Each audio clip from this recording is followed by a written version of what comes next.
everyone, welcome to Mehra Classes. I am Shiva Mishra, your sociology educator. So जैसा कि आपको पता ही होगा हमारा यूजीसी नेट दिसंबर 2024 के लिए क्रैश कोर्स सोशियोलॉजी का चालू हो चुका है और हमारी ऑलरेडी 2 क्लासेस हो चुकी हैं, introduction to sociology and emergence of sociology.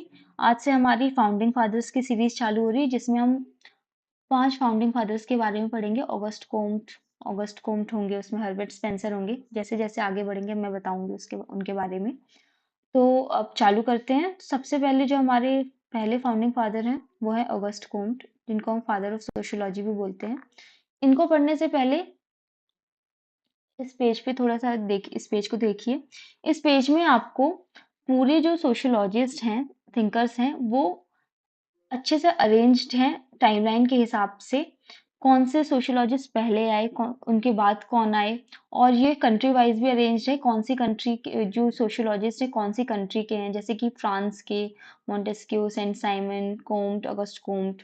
Germany के कौन थे, इटली के कौन थे, ब्रिटेन के कौन थे। तो ये जो पेज है ये आपके लिए बहुत इंपॉर्टेंट है, क्योंकि एग्जाम में क्वेश्चंस आते हैं, क्रोनोलॉजी बेस्ड जो क्वेश्चंस आते हैं उसमें आपको, अगर आपको ये सब पता होगा कि कौन से सोशियोलॉजिस्ट कब आए हैं, तो आप उससे थोड़ा सा अंदाजा लगा पाएंगे कि उनकी जो बुक्स, जैसे बुक्स की क्रोनोलॉजी पूछी है तो, या फिर कोई थ्योरी उनकी पूछी गई है तो कौन सी थ्योरी पहले आई है, कौन सी थ्योरी बाद में आई है, कौन सी बुक पहले लिखी गई है, बाद में लिखी गई है। तो अगर आपको सोशियोलॉजिस्ट की टाइमलाइन पता होगी तो आप उससे क्वेश्चन आराम से सॉल्व कर सकते हैं। तो ये आपको बहुत इंपॉर्टेंट है याद करना। और कौन सी कंट्री से कौन से सोशियोलॉजिस्ट बिलोंग करते हैं तो ये भी आपको बहुत इम्पोर्टेंट है। तो ये भी आप याद रखिएगा।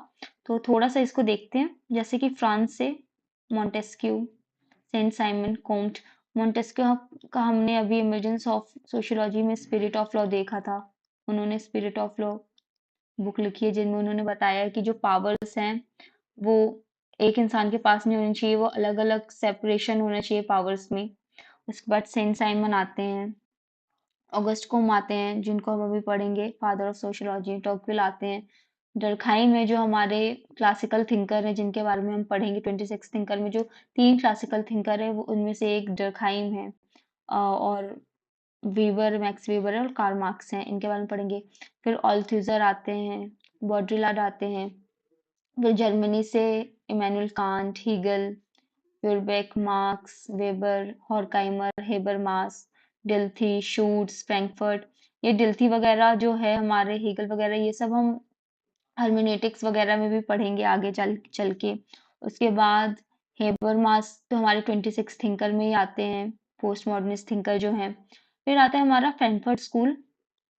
तो जो फ्रैंकफर्ट स्कूल था इसके बारे में थोड़ा सा बताती हूँ आपको। अच्छे से अभी समझ नहीं आएगा, लेकिन हमारे जो डिफरेंट पर्सपेक्टिव होते हैं सोशियोलॉजी में, कॉन्फ्लिक्ट पर्सपेक्टिव, उसमें जो थिंकर्स थे और सोशियोलॉजिस्ट थे, उन वो जो थे वो जो कॉन्फ्लिक्ट थ्योरी थी उससे पूरी तरीके से सेटिस्फाइड नहीं थे। वो सोचते थे कि उसमें थोड़ा सा और उसमें इम्प्रूवमेंट हो सकता है।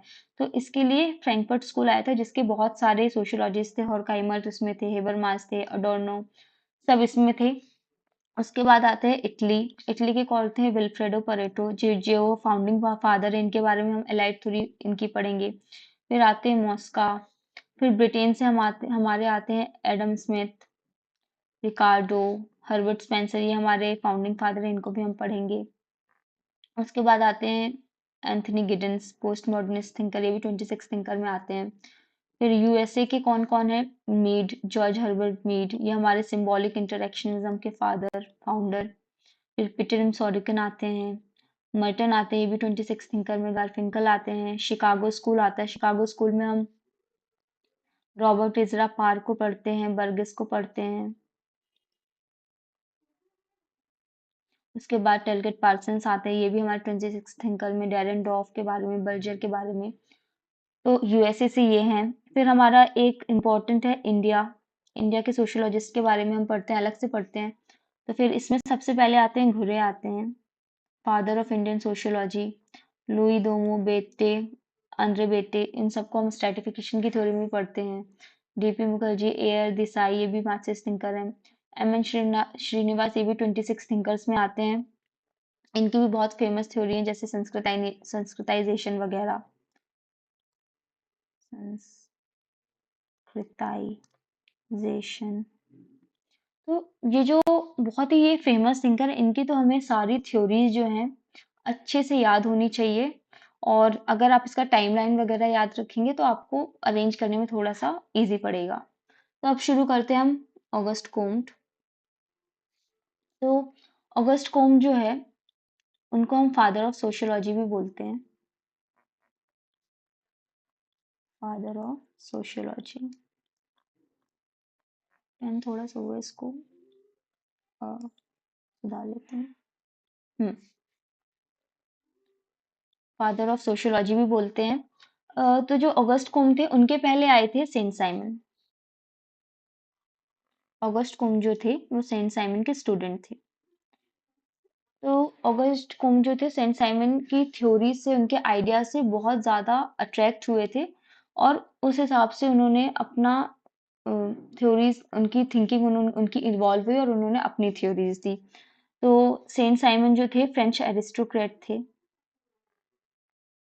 और ये सबसे पहले यूटोपियन सोशलिस्ट थे। मतलब ये सोचते थे कि जो हमारी सोसाइटी है, हमारी सोसाइटी ऐसी होनी चाहिए कि सबको सबको इक्वल शेयर ऑफ अपॉर्चुनिटीज मिलनी चाहिए, इक्वल रिसोर्सेज मिलने चाहिए। मतलब कोई छोटा नहीं होना चाहिए, कोई बड़ा नहीं होना चाहिए, सबको, सबके पास सब कुछ इक्वल होना चाहिए।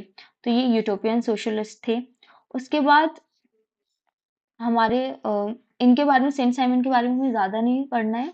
हम आते हैं अब अपने मेन थिंकर्स ऑगस्ट कोम्ट के बारे में। तो वो की टाइम लाइन थी 1798 से 1857। ये आप याद कर लीजिएगा। Founder of sociology.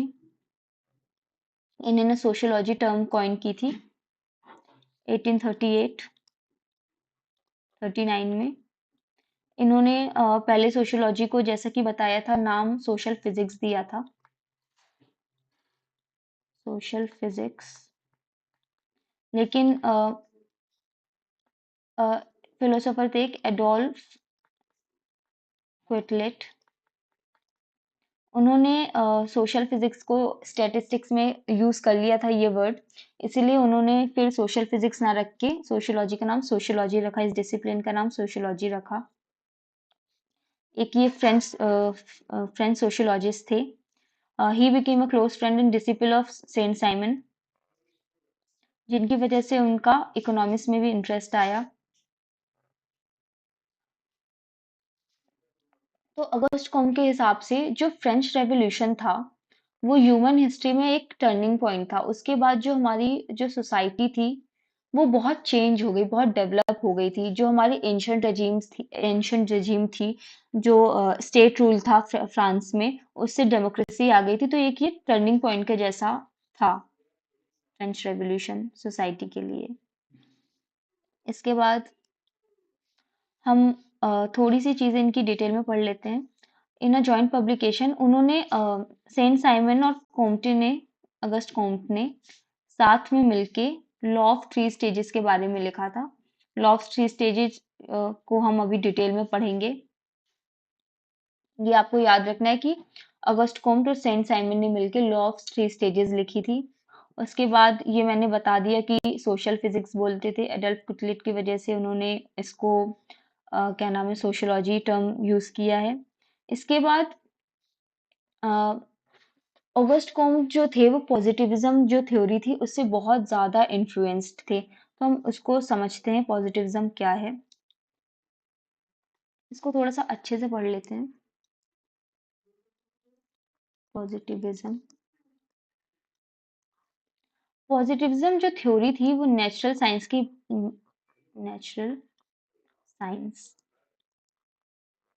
Natural science के जो प्रिंसिपल थे उसमें बेस्ड थी।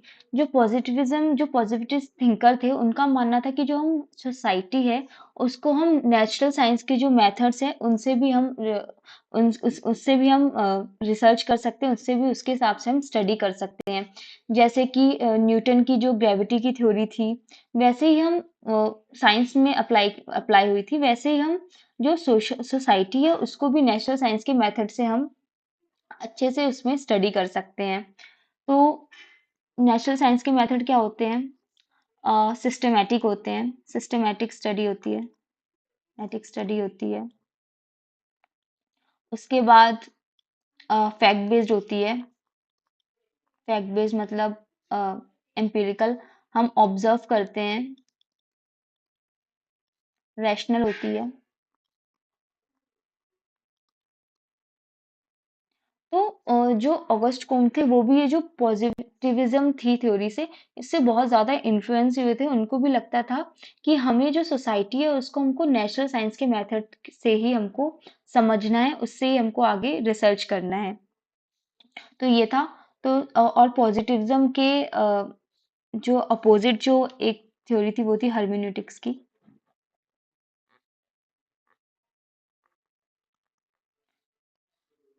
अ, ये डीप स्टडी है सोसाइटी की।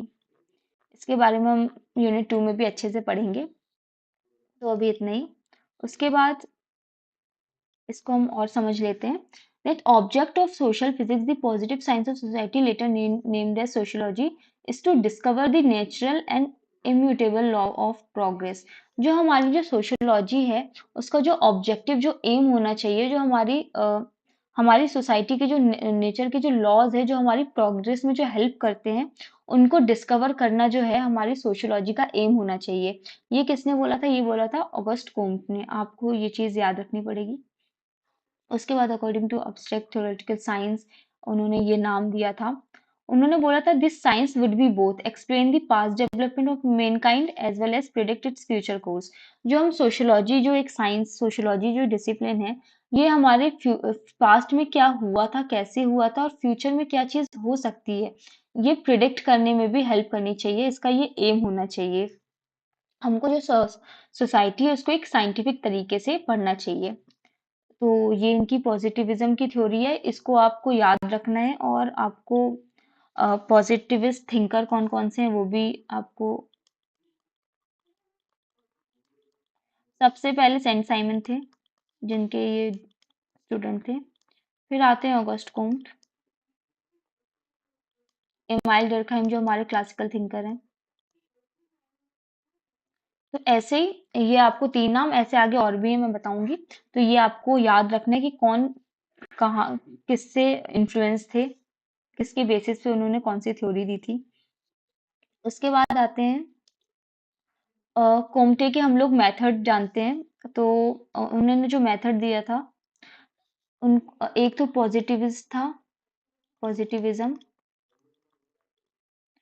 और दूसरा था हिस्टोरिक मेथड।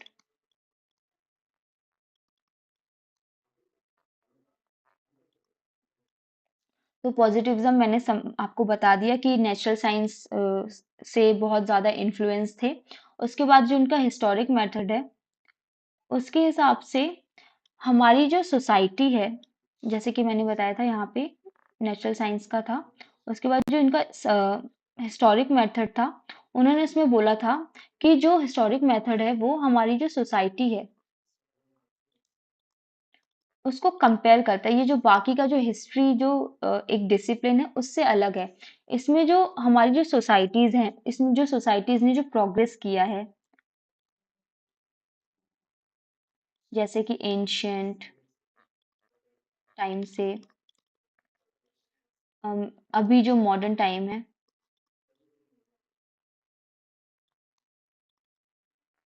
हम इसके इवेंट्स नहीं देखते हैं जैसे कि हम हिस्ट्री वगैरह में देखते हैं। इसमें हम देखते हैं कि तब से लेकर अभी तक, प्रिमिटिव टाइम से लेकर अभी तक, इसे प्रिमिटिव भी लिख सकते हैं, प्रिमिटिव टाइम से लेकर अभी तक सोसाइटी में क्या क्या चेंजेस आए हैं, ओवरऑल उसके स्ट्रक्चर में क्या क्या, मतलब क्या क्या चीजें चेंजेस हुए हैं। लोग कैसी थी पहले, सोसाइटी कैसी थी, अभी सोसाइटी कैसी है, पहले जो थिंकिंग थी लोगों की वैसी वो कैसी थी, अभी कैसी है, ट्रेडिशंस, ये सब जो चीजें हैं, ये हिस्टोरिक मेथड है। तो ये आपको याद रखना है कि उन्होंने पॉजिटिविज्म में फोकस किया था और हिस्टोरिक मेथड में फोकस किया था। ठीक है। तो उन्होंने, जैसे कि मैंने बताया, it was to apply the method of inquiry natural science. तो जो नेचुरल साइंस का मेथड था उसमें उन्होंने 3 पॉइंट दिए थे। O, E, C. Observe, experiment, then comes the compare. तो इसमें सबसे पहले क्या होता है, हम सोसाइटी में क्या हो रहा है हम उसको एक्सपीरियंस करते हैं, ऑब्जर्व करते हैं। फिर हम उसमें जो हमारा नेचुरल साइंस का जो मेथड है, एक्सपेरिमेंट जो भी हम चीजें करते हैं, उसके बाद हम कंपेयर करके देखते हैं। तो ये उन्होंने पूरा याद याद रखना आप। OEC, ये बहुत इंपॉर्टेंट है। ये क्वेश्चन आता है कि ये किसने दिया है। इसका अरेंजमेंट पूछा जा सकता है। पहले ऑब्जर्वेशन होता है, एक्सपेरिमेंट होता है, कंपैरिजन होता है, या फिर पहले एक्सपेरिमेंटेशन होता है, फिर ऑब्जर्वेशन आता है। तो ये आपको याद रखना है, OEC इससे। उसके बाद उन्होंने वेट अ मिनट, ये OEC method, observation, experimentation and comparison. उसके बाद उन्होंने हिस्टोरिकल मेथड दिया था। ठीक है, तो जैसा कि मैंने बताया कि थ्रू आउट कैसे इवॉल्व हुई हमारी सोसाइटी, उसको देखते हैं। ठीक है, in the science which is also called positive science, जिसने जो हमारी अथॉरिटी को, ट्रेडिशन को रिप्लेस करके नई रैशनल थिंकिंग आई। तो ये हमने देखा। उसके बाद हमारी आती है, उसके बाद जो बहुत इंपॉर्टेंट चीज आती है, ये आपको थ्योरी बहुत अच्छे से याद करके रखनी है। Law of 3 stages.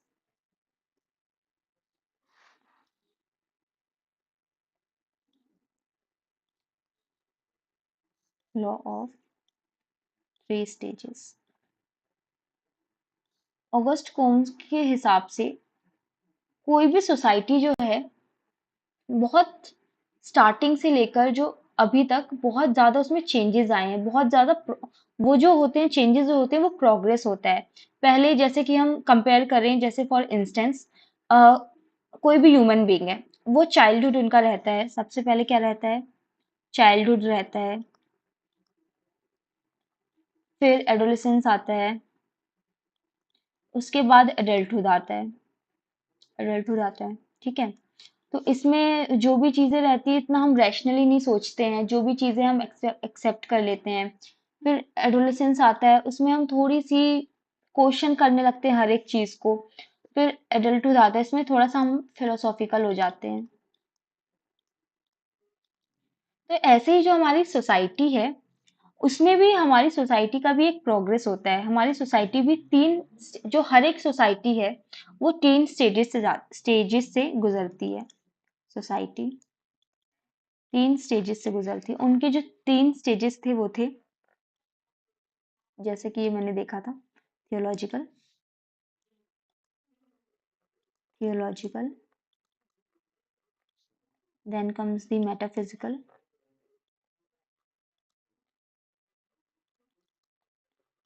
And last positive. तो ये 3 स्टेजेस हैं जिससे कोई भी सोसाइटी गुजरती है। तो सबसे पहले कोई भी सोसाइटी रहती है वो थियोलॉजिकल रहती है। थियोलॉजिकल मतलब रिलीजन बेस्ड। फिर आती है मेटाफिजिकल, जो जिसका नेचर में ज्यादा कंसंट्रेशन रहता है। उसके बाद पॉजिटिविज्म, जो साइंस पे रहता है। ठीक है, तो अभी हम इसको भी अच्छे से पढ़ लेते हैं। जो हमारी रिलीजन होता है, जो हमारा सबसे पहले जो फर्स्ट स्टेज रहता है थियोलॉजिकल, इसमें हम सुपर नेचुरल बींग्स में बहुत ज़्यादा सोसाइटी में जो थियोलॉजिकल जो सोसाइटी रहती है, उस टाइम पे लोग सुपर नेचुरल बींग्स में बहुत ज़्यादा बिलीव करते हैं। ठीक है, हम जो डिफरेंट रिलीजन होते हैं उसमें भी बहुत ज़्यादा हम लोग बिलीव करते हैं। जो रिलीजन में है वो बिल्कुल ही सही है, उसके अलावा कुछ भी सही नहीं है।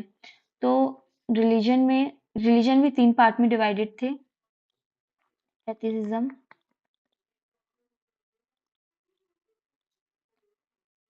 पॉलीथिज्म, मोनोथिज्म। ठीक है, तो फैथिसिज्म, पॉलीथिज्म और मोनोथिज्म। तो फैथिसिज्म जो हमारे सुपर नेचुरल बींग्स होते थे, सुपर नेचुरल। ठीक है, पॉलीथिज्म हम मोर देन वन गॉड, जैसे कि हमारा हिंदुइज्म है। उसके बाद मोनोथिज्म जो हमारा आता था, मोनोथिज्म मतलब जो वन गॉड में बिलीव करते थे। जब लोग जैसे कि इस्लाम है, क्रिश्चियनिटी है, तो ये जो थी, तो सबसे पहले जो हमारा स्टेज था वो था थियोलॉजिकल। थियोलॉजिकल मतलब जो रिलीजन बेस्ड था। तो ये आपको याद रखना है, इसका जो सीक्वेंस है आपको याद रखना है। सबसे पहले थियोलॉजिकल स्टेज था, फिर मेटाफिजिकल था, फिर पॉजिटिविज्म था। मैं क्वेश्चन दिखाऊंगी, इसको अरेंज करने के लिए भी पूछा गया है क्वेश्चन। फिर सबसे पहले थियोलॉजिकल था तो रिलीजन बेस्ड था। उसके भी तीन डिवीजन थे, फैथिज्म, पॉलीथिज्म, मोनोथिज्म। ये आपको याद रखना है, और कौन सा डिवीजन क्या है वो भी आपको याद रखना है। उसके बाद आता है मेटाफिजिकल, जो बहुत ज्यादा नेचर पे कॉन्सेंट्रेट करता था। हम नेचर को सब कुछ मानते थे। हमारी जो नदी है, हिल्स है, रिवर्स है, ट्रीज है, एनवायरनमेंट है, इसको ही हम लोग गॉड के जैसे बिल्कुल पूजा करते थे जिसकी। तो ये तो जो टाइम पीरियड था वो मेटाफिजिकल था। फिर आता है पॉजिटिविज्म, जिसमें रैशनैलिटी आ जाती है, जिसमें ये जो पहले की जो चीजें थी हम इसको क्वेश्चन करने लगते हैं कि नहीं, हमें रैशनली सोचना है, हमें लॉजिकली सोचना है। तो ये आता है साइंस के आने के बाद। तो अगस्ट कॉम्ट बोलते हैं कोई भी सोसाइटी हो, इन तीन स्टेज से वो इन तीन स्टेज को पार करके वो अपनी जो प्रेजेंट स्टेज में वो आती है। सबसे पहले वो रिलीजन बेस्ड थियोलॉजिकल रहती है, फिर मेटाफिजिकल रहता है, फिर वो आती है पॉजिटिविज्म में। तो हम इसको देख लेते हैं। In other way he hold just an individual develops from the stage of believer in childhood, adolescence से एडल्टहुड में, वैसे ही हमारी सोसाइटी भी इन स्टेजेस को पार करके जो अभी प्रेजेंट में वहां पे आती है। ठीक है। तो इनके जो थ्री स्टेजेस थे, जैसे मैंने बताया, theological stage, metaphysical stage, positive stage, pantheism, polytheism, monotheism. ये भी आपको अच्छे से याद रखना है, बहुत ही इंपॉर्टेंट है। उसके बाद इनको थोड़ा सा डीप में, थियोलॉजिकल स्टेज मतलब human mind at this level suppose that all phenomena are produced by the immediate action of super natural beings. Super natural beings में बहुत ज्यादा बिलीव करते थे, सब कुछ उनकी वजह से हो रहा है। ठीक है। मतलब वो जैसे कि बहुत सारी ट्राइब्स उस समय में मानते थे कि ये जो डिजीजेस है जैसे कि स्मॉल पॉक्स है, ये सब जो हमारे गॉड जो है हमसे गुस्सा है, इसलिए हम हमें ये सब चीजें हो रही हैं। तो सुपर नेचुरल बींग्स में बिलीव करते थे। फिर आता है metaphysical stage, the mind explain phenomenon by invoking abstract entities like nature. Nature पे बिलीव करते थे। Human beings pursue meaning and explanation of the world in term of essences, ideals, forms. ठीक है। उसके बाद आता है हमारा पॉजिटिव स्टेज, जो साइंस बेस्ड था। ह्यूमन बीइंग सीज to look for original sources और final causes because these can neither be checked against fact और utilise to serve our needs. लोग ये सब चीजें देखना बंद करने लगे कि हमारी ओरिजिन कैसे हुई, फाइनल क्या होगा, क्योंकि ये सब चीजें हम पहले से प्रिडिक्ट नहीं कर सकते। तो ये होता है positive stage. Stages of study of their laws. ठीक है। तो ये तीन स्टेजेस आपको याद करने हैं। इसके बाद हमारी सोसाइटी, जो हमारी हाँ, एक और चीज, जो अगस्त को में वो इवोल्यूशन थ्योरी पे बिलीव रखते थे। मतलब सोसाइटी जैसे कि थ्री स्टेज था। एक यूनिलीनियर जो एवोल्यूशन होता है, पहले यहाँ पे थे, फिर यहाँ पहुंचेंगे, फिर यहाँ पहुंचेंगे। एक होता है यूनिलीनियर, एक होता है मल्टीलीनियर, मतलब एक जगह से बहुत सारी जगह, लेकिन वो यूनिलीनियर एवोल्यूशन पे बिलीव करते थे। ठीक है। तो ऑगस्ट कोम के हिसाब से हर सोसाइटी में चेंजेस होते हैं, ऑल सोसाइटीज अंडरगो चेंजेस। ठीक है। तो सोसाइटी में, हर सोसाइटी में चेंजेस होते थे। तो सबसे पहले क्या होता है, कोई भी सोसाइटी है उसमें बहुत ही स्टेबिलिटी होती है। वो जो भी हमारी कंडीशंस हैं, सिचुएशंस हैं, जो भी ट्रेडिशंस हैं, उनको सब लोग मानते हैं। जैसे हम लोग हैं, अगर मैं सबसे पहले वाली स्टेज में हूँ, तो जो भी मेरे साथ जो भी ट्रेडिशंस होंगे मैं फॉलो करूंगी, जो भी सिचुएशंस होंगी वो सब मुझे सब कुछ मैं एक्सेप्ट करूंगी। तो उस स्टेज को क्या बोलते हैं, तब सोशल स्टेबिलिटी रहती है। लेकिन धीरे धीरे जो है, अ, जो सोसाइटी में क्रिटिकल पीरियड आता है। क्रिटिकल पीरियड क्या होता है, जब लोग चीजों को क्वेश्चन करने लगते हैं। जैसे जो हमारे ट्रेडिशंस हैं, कि ये ट्रेडिशंस ऐसा क्यों कर रहे हैं, ऐसा नहीं करना चाहिए, वो अपना माइंड यूज करते हैं। तो जो स्टेबिलिटी के पीरियड में इक्विलिब्रियम था, वो इक्विलिब्रियम ब्रेक होता है, डिसइक्विलिब्रियम आता है। ठीक है। तो उन्होंने ऐसा सोसाइटी को चेंजेस को देखा कि पहले स्टेबिलिटी रहती है, धीरे धीरे क्रिटिकल पीरियड आता है।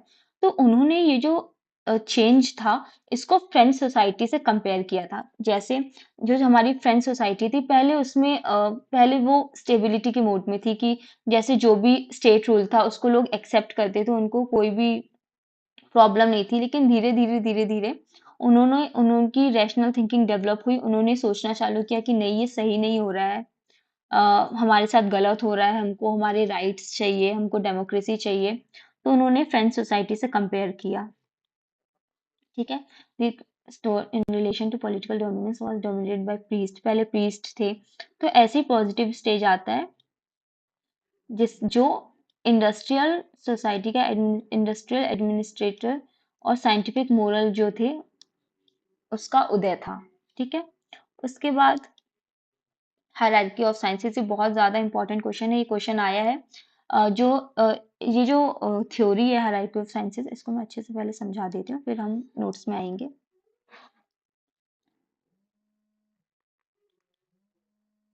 हायरार्की ऑफ साइंसेस,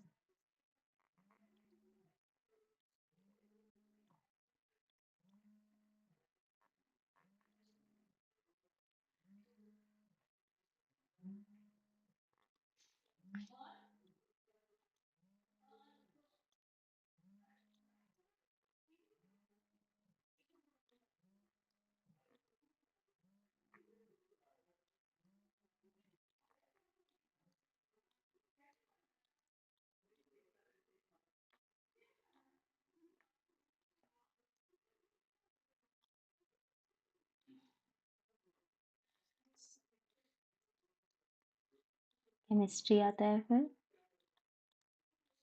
उसके बाद ये आता है bio, then comes the sociology. तो ये उन्होंने एक थ्योरी दी थी हायरार्की ऑफ साइंसेस की। तो इसके हिसाब से उन्होंने जो डिफरेंट साइंस साइंस की डिसिप्लिन है, जैसे कि मैथमेटिक्स है, एस्ट्रोनॉमी है, फिजिक्स है, केमिस्ट्री है, बायो, सोशियोलॉजी को, इन्होंने उनको एक हायरार्की में अरेंज किया था। और वो किस बेसिस पे अरेंज किया था, उन्होंने 3-4 बेसिस पे किया था। पहला जो था हिस्टोरिकल इमरजेंस के हिसाब से, कि कौन सी सोसाइटी सबसे पहले, कौन सा साइंस सबसे पहले आया, कौन सा साइंस उसके बाद आया, कौन से साइंस पे डिपेंड करता है, डिपेंड अपॉन ईच अदर। ठीक है। उसके बाद आता है, उसके बाद डिपेंडेंस, पहला था हिस्टोरिकल इमरजेंस, कि कौन सा साइंस पहले इमर्ज हुआ, कौन सा बाद। उसके बाद फिर आता है डिपेंडेंस, कौन किस पे डिपेंडेंट है। उसके बाद आता है degree of complexity, increasing degree of complexity, और डिक्रीजिंग डिग्री ऑफ जनरलिटी। इसको अभी आगे मैं एक्सप्लेन करूंगी। और जो फोर्थ है डिग्री ऑफ मोडिफाइबिलिटी। ठीक है। तो ये जो है, वेट अ सेकेंड, हाँ, तो सबसे पहले इसको हम अरेंज कर लेते हैं।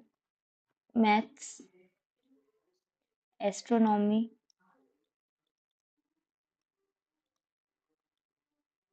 Physics, chemistry, bio, socio. ठीक है। तो सबसे पहले जैसे कि हम इमरजेंस पे करते हैं, तो सबसे पहले इमरजेंस किसका हुआ, मैथ्स का हुआ। और सबसे लेटेस्ट कौन है, सबसे ज्यादा न्यू कौन है, सोशियोलॉजी का जो है डिसिप्लिन है। ठीक है। उसके बाद आता है कॉम्प्लेक्सिटी के बेसिस पे। तो सबसे ज्यादा कॉम्प्लेक्स जो है सोशियोलॉजी है, क्योंकि सोशियोलॉजी को पूरी सोसाइटी पढ़ना पड़ता है। मैथ्स जो है सबसे कम कॉम्प्लेक्स है, अकॉर्डिंग टू ऑगस्ट कोम्ट। उसके बाद आता है जनरलिटी। जनरलिटी जनरलिटी मतलब, जैसे कि जो मैथ्स है, मैथ्स में जो भी हम थ्योरी देते हैं वो सब जगह सब जगह लागू होती है। लेकिन जो सोशियोलॉजी की जो थ्योरीज है, वो पूरे यूनिवर्स पे लागू नहीं होती, पूरे यूनिवर्स में अप्लाई नहीं होती हैं। तो decreasing degree of generality and increasing degree of complex, decreasing यहाँ से increasing degree of, wait a second, socio सबसे ज्यादा कॉम्प्लेक्स है। तो यहाँ से सोशियोलॉजी सबसे ज्यादा कॉम्प्लेक्स है। और यहाँ पे सबसे ज्यादा कम कॉम्प्लेक्स है मैथ्स, और सबसे ज्यादा जनरलिटी किस में रहती है, मैथ्स में, और सबसे कम जनरलिटी किस में रहती है, सोशियो में। तो ये दूसरा पॉइंट था। उसके बाद कौन सा पॉइंट था, इमर्जेंस का। सबसे पहले इमर्जेंस किसका हुआ, मैथ्स का। फिर लास्ट में किसका हो, सोशियस का, सोशियोलॉजी का। उसके बाद हम आते हैं डिपेंडेंस पे। तो जो सोशियोलॉजी है वो बायोलॉजी पे डिपेंडेंट है। जैसे कि हम देखते हैं कि हम सोसाइटी को पढ़ते हैं, ह्यूमन बींग्स को पढ़ते हैं, तो वही बायोलॉजी पे डिपेंडेंट रहती है, जो केमिस्ट्री पे डिपेंडेंट रहती है, कंपाउंड्स वगैरह। तो ये होता है डिपेंडेंसी की बेसिस पे। उसके बाद आता है डिग्री ऑफ मॉडिफाइबिलिटी। ठीक है, तो ये जो 4 पॉइंट हैं ये आपको याद रखने हैं। ये पूछा जा सकता है कि क्या बेसिस थे ऑगस्ट कोम्ट के साइंसेस की हायरार्की के। ठीक है, तो हिस्टोरिकल आता है, फिर डिपेंडेंस आता है, फिर जनरलिटी, कॉम्प्लेक्सिटी, ये सब आता है। तो ये जो थ्योरी है हायरार्की ऑफ साइंसेस, ये बहुत ही ज्यादा इंपॉर्टेंट है ऑगस्ट कोम्ट की थ्योरीज में। तो ये हमने पढ़ा। इसके हम थोड़ी सी चीजें देख लेते हैं। Sociology was the most complex science, जैसा कि मैंने बताया था सबसे कॉम्प्लेक्स है, क्योंकि it had to study the most complex matter. Society सबसे कॉम्प्लेक्स मैटर है, कितनी सारी चीजों को मिला के बनना होता है और हमको हर एक एस्पेक्ट पढ़ना होता है, तो सबसे ज्यादा कॉम्प्लेक्स है sociology. Sociology therefore arose much later than other sciences. Emergence की बेसिस पे हमने देखा था सबसे ज्यादा बाद में सोशियोलॉजी का इमरजेंस हुआ है। ठीक है, the object of study of the other subject was relatively simpler than the sociology. Sociology का जो सब्जेक्ट मैटर है वो थोड़ा सा सबसे ज्यादा कॉम्प्लेक्स है अदर साइंसेस के कंपैरिजन में। तो ये जो इन्होंने हायरार्की ऑफ साइंसेस थी, ये इनकी पॉजिटिव फिलोसफी करके बुक थी, उसमें इन्होंने ये हायरार्की ऑफ साइंसेस के बारे में बोला था। इसके बाद कॉम्स ने बोला था कुछ इनकी जो स्टेटमेंट है वो भी याद रखनी पड़ेगी। The dead govern the living किसने बोला था, ऑगस्ट कॉम्ट ने बोला था। उसके इनके हिसाब से कि डेड गवर्न द लिविंग मतलब जो चीजें हमारी पास्ट में जो रूल्स रेगुलेशन जो बना के चले गए हैं वो अभी तक चली आ रही है और हम उनको फॉलो करते हैं, which is likely a reference to the cumulative nature of positivism. मतलब जो हमारी यूनिवर्सल जो थ्योरीज है, नेचुरल साइंसेस की जो भी थ्योरीज है, जैसे कि ग्रेविटी की थ्योरी है, अभी तक हम उसको फॉलो कर रहे हैं। मतलब जिन्होंने वो बनाया है वो तो अब नहीं रहे, लेकिन जो अभी लोग हैं, जो लिविंग लोग हैं, वो उन्हीं की थ्योरीज पे बेस्ड उनका सब कुछ चल रहा है सोसाइटी में। तो इसलिए बोलते हैं the dead govern the living, किसने बोला है, ऑगस्ट कोम्ट ने। It is true that theory must be based upon observed fact. It is equally true that facts cannot be observed without guidance of some theory. ये किसने बोला है, August कोम्ट ने। उसके बाद उन्होंने जो सोसाइटी है उसको दो पार्ट में डिवाइड किया था। सोशियोलॉजी को सोशियोलॉजी को दो पार्ट में डिवाइड किया था। एक था स्टैटिक सोशियोलॉजी और दूसरा था डायनेमिक सोशियोलॉजी। जो स्टैटिक सोशियोलॉजी है वो सोशल स्ट्रक्चर जो हमारा है जो चेंज नहीं होता है उसके बारे में पढ़ते हैं हम उसमें। और जो डायनेमिक है उसमें हम सोशल चेंज के बारे में पढ़ते हैं। तो आपको ये याद रखना है कि सोशियोलॉजी को स्टैटिक एंड डायनेमिक सोशियोलॉजी में किसने डिवाइड किया है, ऑगस्ट कोम्ट ने किया है। तो static and dynamic sociology, while the जो स्टैटिक सोशियोलॉजी है वो जो हमारी एग्जिस्टेंस जो सोसाइटी की स्ट्रक्चर है, कंडीशंस है, उसके बारे में पढ़ता है। लेकिन जो हमारी डायनेमिक सोशियोलॉजी है वो जो कंटिन्यूस जो मूवमेंट्स होते हैं, जो लॉज होते हैं, सक्सेशन होते हैं, जो चेंजेस होते हैं डिफरेंट स्टेजेस में, उसको उनको डायनेमिक सोशियोलॉजी पढ़ता है। ठीक है, statistics is a theory of order of harmony between the conditions of man's existence in the society. Dynamics according to Comte is a theory of social progress. ठीक है, which amount the fundamental development of evolution of society.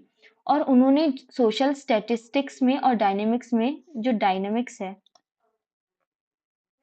Dynamic sociology है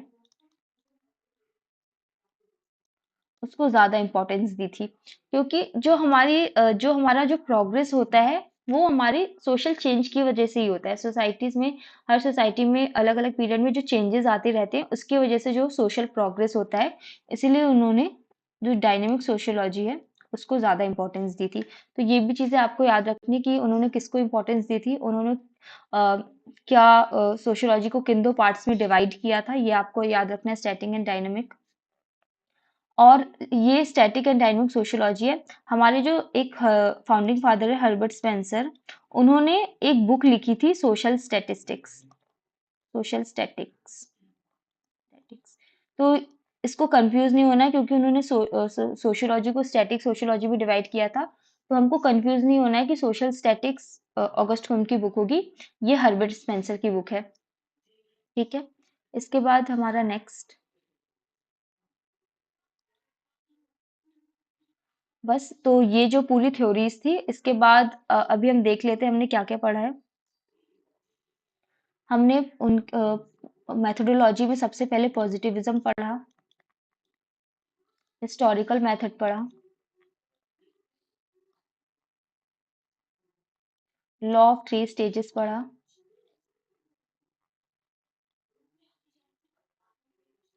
उसके बाद हमने hierarchy of sciences पढ़ा,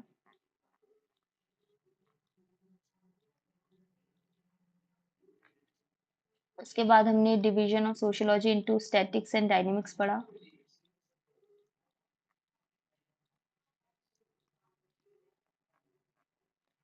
ठीक है, तो ये सब चीजें हमने मेनली इनकी इवोल्यूशनरी थ्योरी पढ़ी हमने, कैसे इवोल्यूशन होता है सोसाइटी का।